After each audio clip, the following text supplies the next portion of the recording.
नमस्कार, पीसी रेसिपीमध्ये मनापासून आपलं स्वागत आहे। आपल्याला अधूनमधून झणझणीत भाजी खावीशी वाटते, तर आपण आज अशीच झणझणीत आणि स्वादिष्ट मटकी रस्सा भाजी बनवणार आहोत। तर त्यासाठी लागणारे साहित्य बघूया। इथे मी मोड आलेली 500 ग्रॅम मटकी घेतलेली आहे।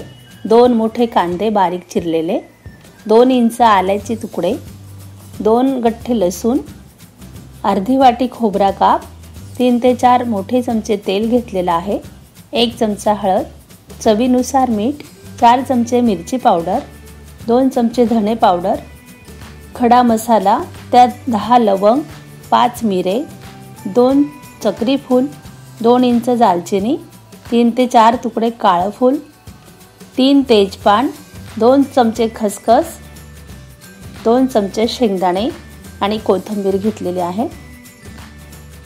इथे आपण सर्वात अगोदर मसाला तयार करून घेणार आहोत। मसाला भाजून तर सगळेच ग्रेव्ही करतात, परंतु इथे मी संपूर्ण मसाला न भाजताच ग्रेव्ही करणार आहे। मिक्सर जार मध्ये कांदा, खोबरं, लसूण, अद्रक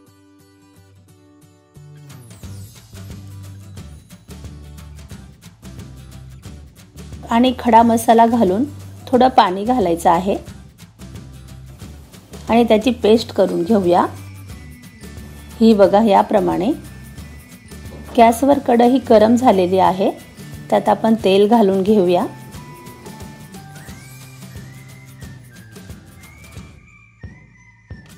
तेल गरम झालेलं आहे, त्यात आपण 3 ते 4 पाकळ्या बारीक चिरलेला लसूण, तेजपान आणि शेंगदाणे तळून घेऊया।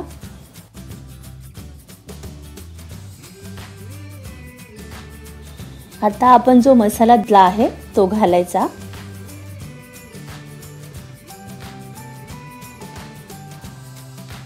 हा मसाला आपण 10 ते 15 मिनिट तेलावर खमंग भाजून घेणार आहोत।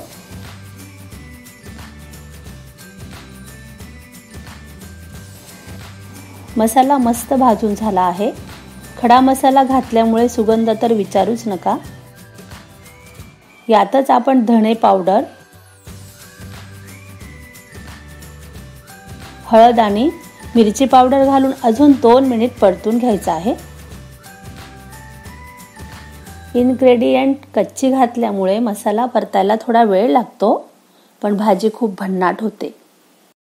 इथे आपला मसाला तयार आहे। यात स्वच्छ धुवून घेतलेली मटकी घालूया।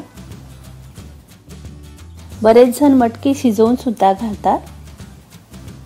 हे आपण व्यवस्थित मिक्स करून 5 मिनिट झाकण ठेवणार आहोत।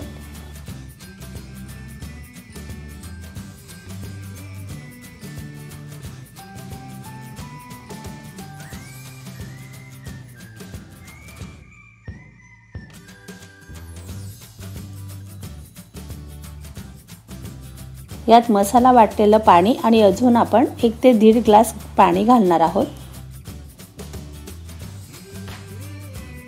चवीनुसार मीठ घालून मटकी व्यवस्थित शिजवून घ्यायची आहे।